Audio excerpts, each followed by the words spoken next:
Good afternoon. சரி, super.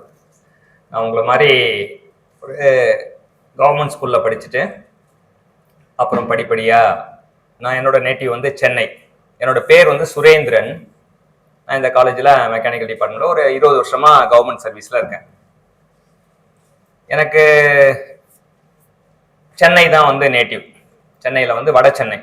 வட சென்னை உங்களுக்கு என்ன ஞாபகம் வருது? படம் ஞாபகம் வருது.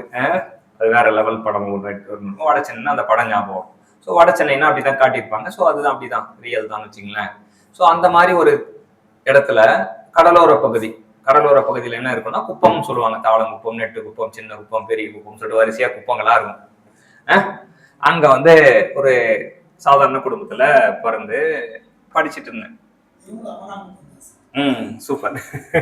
அப்பெல்லாம் நம்ம குப்பத்து ராஜாக்கள் தான், குப்பத்து ராஜாக்கள் ராணிகள். சோ என்ன அப்படின்னா அந்த மாதிரி ஒரு இடத்துல வளர்ந்து எனக்கு ஒண்ணு மட்டும் தோணுச்சு. எனக்கு படிப்பே வரல. படிக்கிறேன் தனுஷ் பாட்டு மாதிரி படிச்சு பார்த்தா ஏறவே இல்லை. எங்க அப்பாவும் என்ன நினைச்சாரு, சரி இவனை வந்து பையன். எங்க வீட்டுல 5 பசங்க, நான் தான் பையன், 3 தங்கச்சி தம்பி. அப்படி இருக்கும்போது இவனுக்கு படிப்பே வரலையே, இவன் என்ன பண்ணலாம் அப்படின்னா ஐடி சேர்த்து விட்டுலாம் அப்படின்னு சொல்லிட்டு நினைச்சிருந்தாரு. திருதுப்புன்னு என்ன நடந்ததோ தெரியல, நல்லா படிக்க ஆரம்பிச்சிட்டேன். அப்ப என்ன எதுக்கு இந்த கதை சொல்றேன் அப்படின்னு பாத்தீங்கன்னா, நம்ம மாறுறதுன்றது ஒரு நொடி பொழுது, அவ்வளவுதான். எனக்கு படிப்பு வரலையே அப்படின்னு சொல்லிட்டு எல்லாருமே கவலைப்பட்டு இருந்தப்ப, சரி படிக்கணும் அப்படின்னு நினைச்ச உடனே என்னாச்சு, படிப்பு வந்துச்சு. படிக்க ஆரம்பிச்சோன்னா அப்படியே பாத்தீங்கன்னா நான் 4 சப்ஜெக்ட் ஃபெயில் ஆயிட்டு இருந்தேன். மேக்ஸ் மட்டும் பாஸ் ஆயிடுவேன், மற்ற 4 சப்ஜெக்டும் ஃபெயில் ஆயிட்டே இருந்தேன். அப்ப எங்க அப்பா என்ன பண்றா, ஐயோ இவன் பாஸ் ஆக மாட்டானே, படிப்பு தானே நல்லா இது பண்ணணும்னு சொல்லிட்டு அப்ப டக்குன்னு பார்த்தேன்னா 3 சப்ஜெக்ட்ல கிளாஸ் ஃபர்ஸ்ட். 3 சப்ஜெக்ட்ல கிளாஸ் ஃபர்ஸ்ட். ஸோ 4 சப்ஜெக்ட்ல ஃபெயில் ஆகிட்டு இருந்த நான் 3 சப்ஜெக்ட்ல எப்படி கிளாஸ் ஃபர்ஸ்ட் ஆனு கிளாஸ்க்கே ஆச்சரியம். என்னடா இது அப்படின்னா, அப்ப ஜஸ்ட் ஒரு ஃபிராக்ஷன் ஆஃப் தான் படிக்கணும்னு நினைச்சா நம்ம எப்படி எவ்வளவு படிக்காம இருந்தாலுமே படிக்கிற மாதிரி மாற முடியுன்றதுக்கு என்னோட கதையே சாட்சி. இது எக்ஸ்ட்ரா இதெல்லாம் கிடையாது, நிஜமா நடந்தது. சரியா, 4 சப்ஜெக்ட் ஃபெயில் ஆயிருந்தேன்னா 3 சப்ஜெக்ட் பாஸ் ஆனேன். ஃபர்ஸ்ட் அந்த 10வது வரும்போது தான் அந்த ஃபர்ஸ்ட் 3 சப்ஜெக்ட் ஃபாஸ்ட். அப்ப ஃபர்ஸ்ட் சயின்ஸ் பேப்பர் கொடுத்தாங்க. சயின்ஸ் பேப்பர்ல 98 மார்க். அந்த ஒன்னும் சந்தானலட்சுமி மேடம் சொல்லிட்டு அவங்க அப்பதான் ரிட்டையர்ட் ஆக போறாங்க, அந்த வருஷம் ரிட்டையர்ட் ஆக போறாங்க. அந்த ஒன்னும் சுரேந்திரன் அப்படின்னு பேரை கூப்பிட்டாங்க. இஸ் த கிளாஸ் டாப்பர் அப்படின்னு சொல்லிட்டு சயின்ஸ் சொல்லி எல்லாம் கிளாப் அப்படின்னாங்க. கிளாப் பண்ணாங்க எல்லாமே கிளாஸ் ஃபுல்லா. அதுதான் நம்ம முதல்ல கைத்தட்டு வாங்கின இடம். அதுக்கப்புறம் வரிசையா கைத்தட்டல் தான். அப்படியே படிக்க அப்புறம் இன்ஜினியரிங் காலேஜ் சேர்ந்தேன். அப்புறம் எக்ஸாம், கவர்மெண்ட் எக்ஸாம் ப்ரிப்பேர் பண்ணேன். இந்த எக்ஸாம் கிளியர் பண்ணேன். அப்புறம் நான் கிளியர் பண்ணிட்டு வந்துட்டேன். வந்துட்டு இப்போ இங்க 20 வருஷமா எனக்கு என்னன்னா ரொம்ப பிடிச்சி பசங்கன்னா எனக்கு ரொம்ப கொள்ள பிரியம். எப்பவுமே கிளாஸ்லேயே தான் இருப்பேன். டைம் டேபிள்லாம் பார்த்தீங்கன்னா ஒரு நாளைக்கு 2 ஹவர் தான் இருக்கும். ஆனால் வந்து 8 மணி நேரமும் கிளாஸ்லேயே தான் இருப்பேன். மாறி மாறி வெவ்வேறு கிளாஸ் போயிட்டே இருப்பேன்னு வச்சுங்களேன். ஸோ எல்லாமே இப்போ இது என்னன்னா, நமக்கு எல்லாமே மாற்றம் வர்றதுக்கு ஒரே ஒரு ஃபிராக்ஷன் ஆஃப் செகண்ட் தான் போகுது. நீங்க இன்னைக்கு இந்த காலேஜ் சுத்தி பாத்தீங்க, எப்படி இருந்தது? சூப்பரான காலேஜ். இருக்கலே கவர்மெண்ட் காலேஜ் வந்து சூப்பர். எப்படின்னு ஏன் சொல்லுவோம் அப்படின்னா, எல்லா எக்யூப்மெண்ட்டும் வந்து ஃபுல்லா கவர்மெண்ட் ஃபண்ட் பண்ணுவாங்க. எல்லாமே வாங்கக்கூடிய எல்லா மிஷினரிஸும் வந்து பல லட்சம் பல கோடிகள் இருக்கும். எல்லாம் கவர்மெண்ட் ஃபண்ட் பண்ணுவாங்க. இது வந்து பிரைவேட்லாம் அந்த எக்யூப்மெண்ட்லாம் இருக்கிறது கஷ்டம். இங்க பாத்தீங்கன்னா ஒரு 30 வருஷம் 40 வருஷம் இருக்குன்னா ஒவ்வொரு இப்ப கூட கீழே வந்து ஒரு மெஷின் வந்துருக்கு, அதுக்கு டெமோ கொடுத்துட்டு இருக்காங்க 1.5 கோடி. ஸோ இந்த மாதிரி எக்ஸ்போஷர்லாம் வேணும் அப்படின்னா கவர்மெண்ட் காலேஜ் வந்து சூஸ் பண்றது பெஸ்டா இருக்கும். அது மட்டும் இல்லாமல் ஃபீஸ் எல்லாம் வந்து பாத்தீங்கன்னா ரொம்ப ரொம்ப கம்மியா இருக்கும். அதே போல இப்போ ஃபேக்கல்டிஸ் அப்படின்னு பாத்தீங்கன்னா எல்லாருமே எக்ஸ்பீரியன்ஸ் ஸ்டாஃபா இருப்பாங்க. இப்போ நான் வந்து எக்ஸாம் எழுதி தான் வரணும். அப்போ எக்ஸாம் படிச்சாதான் அந்த நிலையை எழுத முடியும். உங்களுக்கான வாய்ப்புகள் என்ன? இப்போ ஸ்கூல்ல இருக்கீங்க, எந்த ஸ்டாண்டர்ட் எல்லாருமே? 10th. ஓகே, இப்போ நீங்க படிக்கணும்னு விருப்பம் வரணும். நான் கண்டுபிடிச்ச ரகசியம் என்ன அப்படின்னா, நான் ஃபெயில் ஆயிட்டு தானே இருந்தேன். 4 சப்ஜெக்ட் ஃபெயில் ஆயிட்டு இருந்து என்ன 3 சப்ஜெக்ட்ல டாப்பரா வந்தேன், கிளாஸ் டாப்பரா வந்தேன். வந்ததுக்கு அப்புறம் வந்து எப்படி மாறுச்சுன்றது யோசிச்சேன். என்னன்னா ஒரே ஒரு இதுதான், கவனம். கவனிக்க ஆரம்பிச்சேன். 4 சப்ஜெக்ட் ஃபெயில் ஆயிருந்தானே 3 சப்ஜெக்ட் பாஸ் ஆயிட்டேன். ஸோ நீங்களுமே உங்க கவனத்தை இது பண்ணீங்கன்னா ஆட்டோமேட்டிக்கா நீங்க அடுத்த லெவலுக்கு போயிடலாம். மார்க்லாம் ஒன்றும் கிடையாது. மார்க் வந்து பை ப்ராடக்ட் சொல்லுவாங்க. பை ப்ராடக்ட்னா நம்ம நல்லா படிக்கிறதுக்கான ஒரு அங்கீகரிப்பு தான் வந்து மார்க். மார்க் வந்து தானாவே வந்துரும்னு வச்சுங்களேன். இப்போ இந்த காலேஜ்ல என்னென்ன இன்ஜினியரிங்லாம் இப்போ இன்ஜினியரிங் ஏன் படிக்கணும் அப்படின்னு வந்து தெரிஞ்சீங்க. ஒரு டாக்டர் இருக்காரு. டாக்டர் வந்து ஒரு ஆப்ரேஷன் பண்றாரு வச்சுங்களேன். டாக்டர் என்ன பண்றாரு? ஆப்ரேஷன் பண்றாரு. ஏதோ ஒரு குடல்ல ஏதோ ஒரு இது பண்ணணும், வெட்டி எடுத்துட்டு மறுபடியும் தைக்கணும். சரியா? அவரு தைக்கும் போது வேற எங்கேயும் மாத்தி தைச்சிட்டாரு. அப்ப என்ன ஆகும்?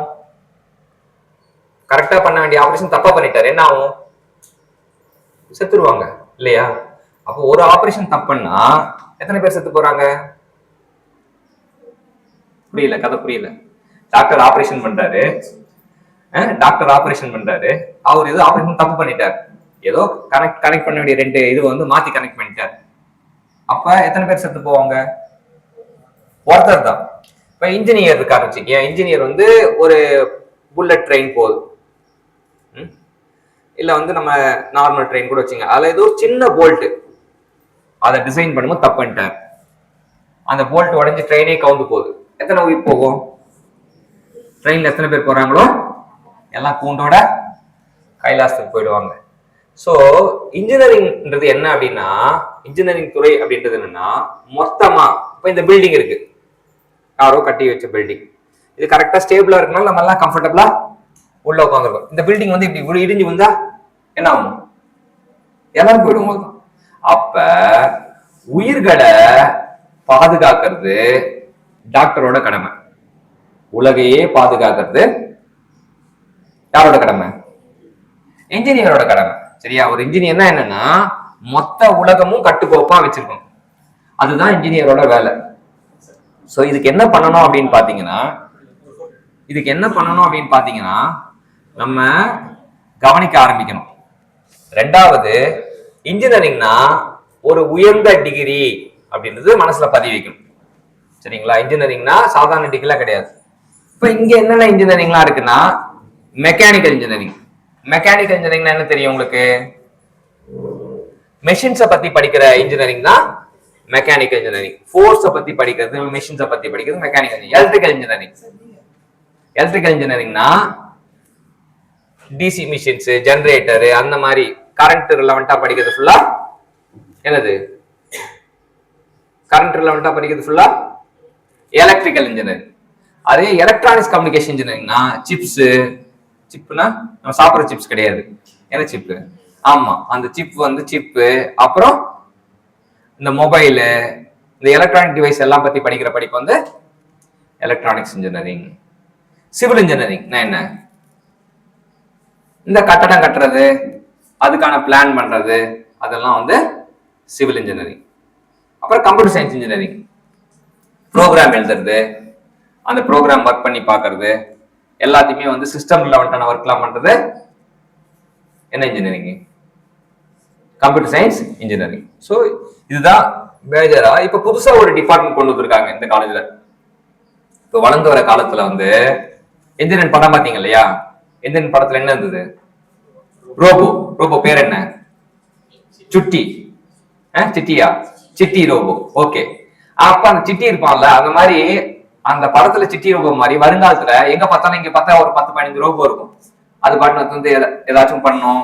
ஸோ எல்லாத்துக்குமே வந்து ரோபோ யூஸ் பண்ண ஆரம்பிக்க போறாங்கக்கா. இப்போ லேட்டஸ்ட் இதுல ரோபோட்டிக்ஸ் அப்படின்னு ஒரு டிபார்ட்மெண்ட் இது பண்ணியிருக்காங்க.